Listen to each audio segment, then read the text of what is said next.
بسم اللہ الرحمن الرحیم، اللہم صلی علی محمد وعلی آل محمد۔ ویلکم ٹو دا شو۔ صاحبوں، سیلاب میں سینکڑوں لوگ ہلاک ہو گئے۔ بھارت نے ڈیم کھول دیے، بھارتی حکومت نے ڈیم کھول دیے، ہماری حکومت نے آنکھیں بند کر لیں۔ عوام سیلاب میں ڈوب رہی ہے، ہماری اشرافیہ حکومت کرپشن میں ڈوب چکی ہے۔ بہت بڑا نقصان ہوا ہے۔ اب اس نقصان کو کیسے سہا جائے؟ 2-3 اہم پوائنٹ ہیں، میں چاہتا ہوں کہ پہلے آپ ان کو اگر ذہن میں سجا لیں تو کم وقت میں ہم زیادہ کمیونیکیشن کر سکیں گے۔ پوائنٹ نمبر 1، کیا حکومت ان غریب لوگوں کو جن کے کچے مکان تھے یا پکے مکان تھے، چھوٹے مکان تھے، جو بہہ گئے، جن کی انکم بہت لو ہے، کیا حکومت اپنی غفلت کو مانتے ہوئے ان کو دوبارہ گھر تعمیر کر کے دے گی؟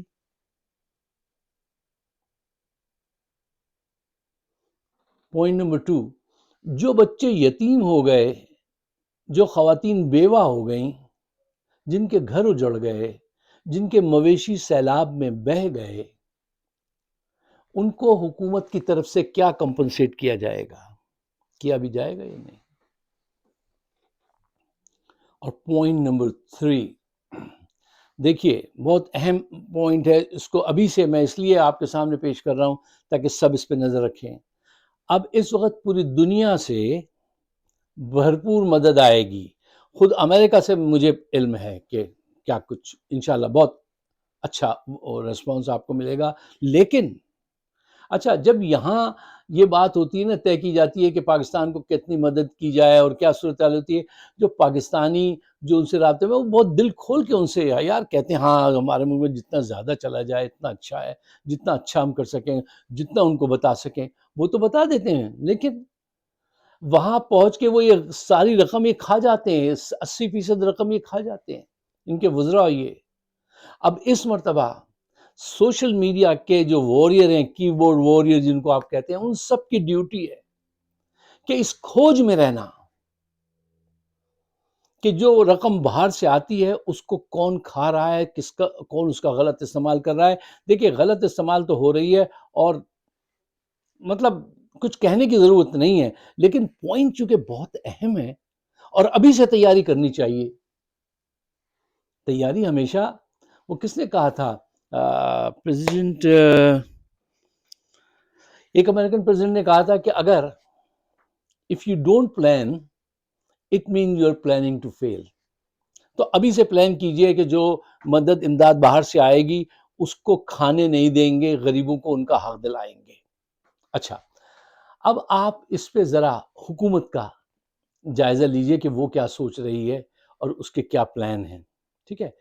دیکھیے ایک بات، بنیادی بات ہے، کسی بھی انسان یا لیڈر کی اگر آپ کو شخصیت جاننا چاہتے ہیں، اس کا ٹارگٹ جاننا چاہتے ہیں، اس کا ذہن پڑھنا چاہتے ہیں، تو یہ دیکھیے کہ اس کی پریورٹیز کیا ہیں۔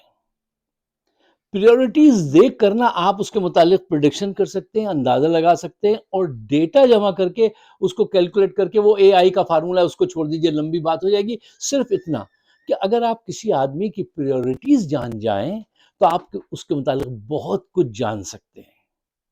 حکومت کا ایٹیٹیوڈ کیا ہے، ان کی پریورٹیز کیا ہیں، یہ آپ کے سامنے ہے کہ جس وقت لوگ سیلاب میں بہہ رہے تھے، ان کے مویشی بہہ رہے تھے، ان کی چارپائیاں میں نے تصاویر دیکھی بہہ رہی تھیں، بچے بہہ گئے ان کے، تو اس وقت ہمارے اس وقت کے حکمران عاصم منیر اور شہباز شریف، نواز شریف اور یہ سب، مریم، یہ ایک اونچے پہاڑ پہ بیٹھے بڑا زبردست قسم کا لنچ کر رہے تھے اور آپس کے اختلافات پہ بات کر رہے تھے، ان کی مدت ملازمت پر بات کی جا رہی تھی۔ تو ان کی پریورٹیز میں جو ہے نا، اپنا اقتدار ہے، سیلاب زدگان کی مدد نہیں ہے، تو اب آپ کو ان کو اس طرف پش کرنا پڑے گا۔ اور جتنے ہمارے جو پولیٹیکل پنڈتس، کمنٹیٹر ہیں، میں ان سے گزارش کروں گا کہ پہلی پریورٹی ضرور دیا کیجئے روز اپنے پروگرام میں سیلاب کو، سیلاب میں جو متاثر ہوئے ہیں ان لوگوں کو۔ اگر آپ اور ہم ان کے لیے آواز نہیں اٹھائیں گے تو یہ آواز کون اٹھائے گا؟ کل میں نے ایک ویڈیو دیکھی، اب آج صبح بلکہ ویڈیو دیکھی، سمیع ابراہیم صاحب کا پروگرام آپ ضرور آج کا دیکھیے. بہت، ہم تو ذرا مختصر بات کرتے ہیں اور صرف پوائنٹس دے دیتے ہیں، وہ بڑے بریف انہوں نے بات کی ہے، بہت ہی اچھی بات کی ہے کہ ذرا دیکھیے کہ حالات کیا ہیں، لوگ کیا کہہ رہے ہیں. ایک خاتون رو رو کے کہہ رہی تھی کہ میں نے اپنا 10 تولہ زیور سونا بیچ دیا تھا، لوگوں سے قرضہ لے کے پھر یہ گھر بنایا تھا اور وہ گھر بہہ گیا، اب میں کیا کروں؟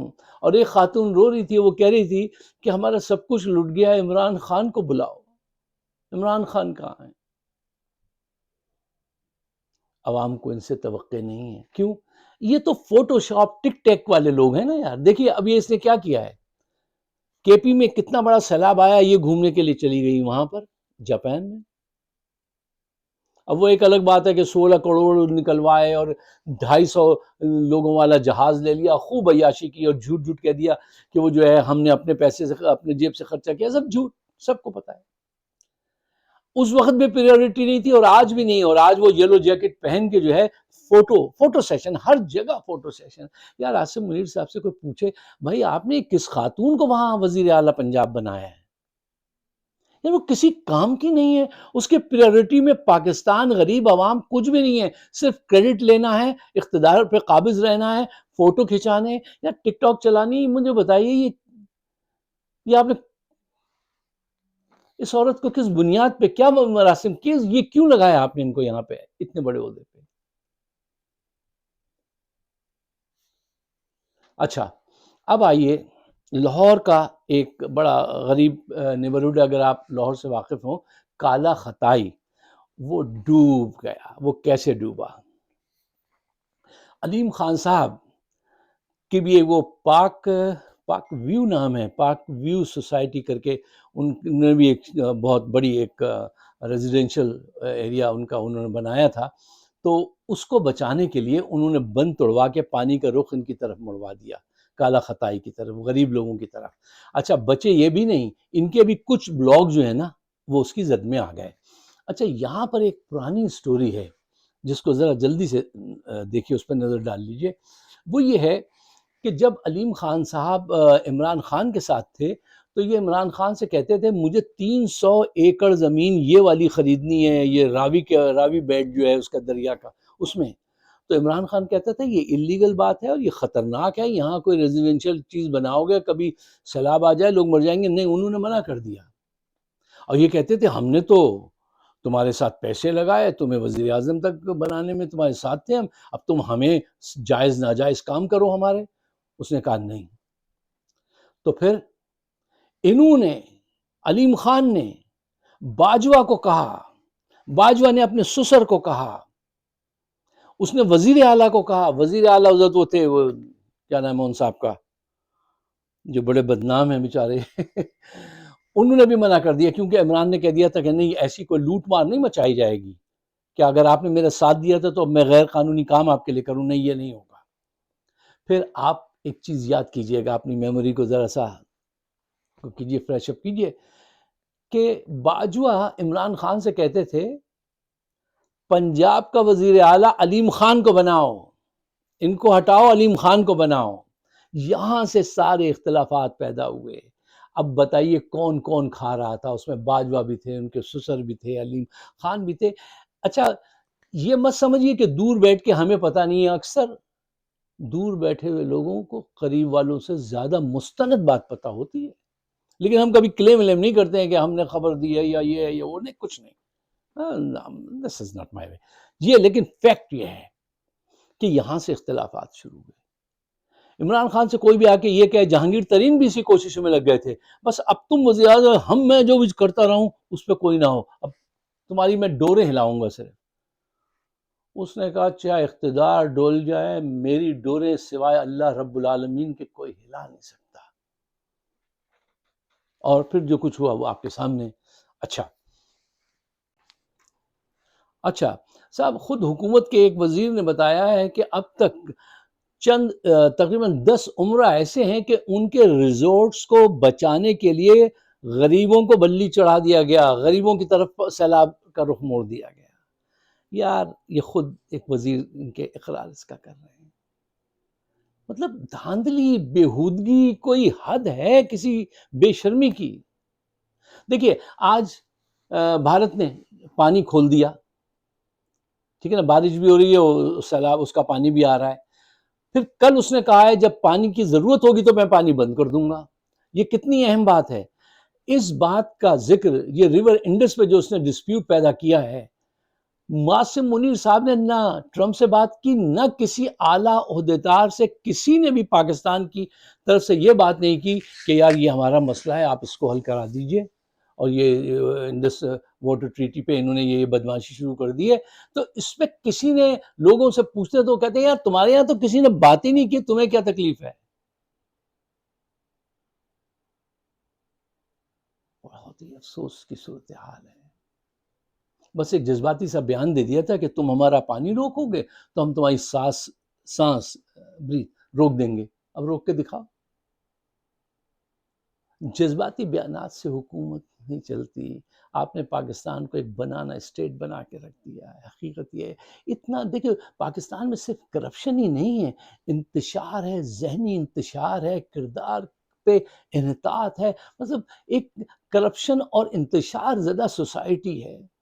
یہ دو ایلیمنٹ مل جائیں تو وہ سوسائٹی بڑی مشکل سے پنپتی ہے۔ میں جب کہتا ہوں انتشار اور کرپشن ایک ساتھ، تو ذرا دیکھیے کہ جج فیصلہ سناتے سناتے بھاگ جاتا ہے، کہتا ہے مجھے لوز موشن آ گیا، اگلے ہفتے آنا۔ ارے پولیس سرعام سڑک پہ کھڑی رشوت وصول کر رہی ہے۔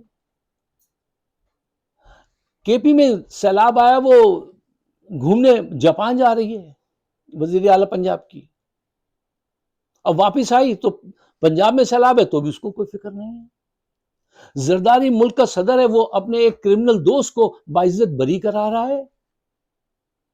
ملک کا سب سے پسندیدہ لیڈر جو ہے وہ ایک کال کوٹری میں جیل کی 50 ڈگری سینٹی گریڈ، اس میں جو ہے سخت گرمی میں اس کے پسینے چھوٹ رہے ہیں، وہ وہاں شریفانہ انداز سے بیٹھا ہوا اپنے مقدر کو دیکھ رہا ہے کہ کیا ہوگا۔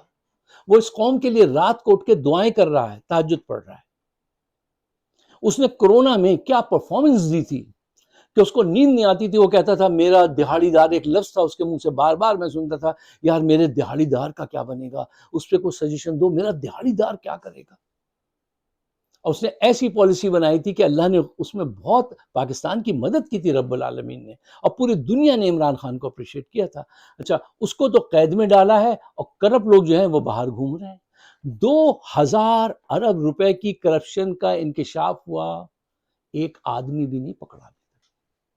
یہ کیسے، یہ معاشرہ کیسے آگے بڑھے گا؟ مجھے بتائیے۔ حقائق یہ ہیں، اب آپ ڈنائیں اپنے اپنے مفاد کے لیے جو جی چاہے کرتے رہیں، لیکن حقائق will remain there، وہ آپ اس کو پش نہیں کر سکتے۔ پر اب دیکھیے جب حالات اس درجہ خراب ہو جائیں اور اچھے لوگوں کی نہ چل رہی ہو، اللہ کی لاٹھی اس وقت ہی چلتی ہے۔ وہ وقت آ گیا ہے۔ اگر یہ سب لوگ اچھے لوگ کچھ نہیں کر پا رہے ہیں تو وہ ضرور کچھ اب دکھائے گا۔ ہمیں تیار رہنا چاہیے اور حق اور سچ کے ساتھ کھڑے رہنا چاہیے۔ تاریخ اس بات کا فیصلہ خود کرے گی۔ ڈاکٹر علی شریعتی نے ایک بڑی اچھی پیاری بات کہی تھی، ایران کے ایک بڑے اسکالر ہیں، انہوں نے کہا تھا تاریخ کو اس بات سے کوئی غرض نہیں کہ جب حق کو تمہاری ضرورت تھی اس وقت تم کسی مسجد میں نماز پڑھ رہے تھے یا کسی کوٹھے پہ بیٹھے داد و تحسین دے رہے تھے، اس سے کوئی غرض نہیں۔ اس وقت تم کہاں تھے؟ آج پاکستان کو ضرورت ہے ان کی جو حق اور سچ کے لیے کھڑے ہو جائیں اور پاکستان محفوظ ہو جائے۔ اگر آپ میرے خیالات سے اتفاق کرتے ہیں تو اس کو آگے شیئر ضرور کیجئے، رائے عامہ ہموار کیجئے۔ ہماری راہ میں بڑے روڑے لٹکاتے ہیں، یہ اس کی رینج کم کراتے ہیں، یہ کراتے ہیں، آواز غائب، وہ نہیں پہنچتا لوگوں کو، نوٹس کسی کو پہنچتا ہے کسی کو نہیں، جو کچھ بھی ہے، لیکن we must fight۔ گھر کی خاطر 100 دکھ جھیلیں، گھر تو آخر اپنا ہے۔ کیا تھا پہلا مصرعہ؟ موج بڑھے یا آندھی آئے دیا جلائے رکھنا ہے۔ آپ سب کا بہت بہت شکریہ۔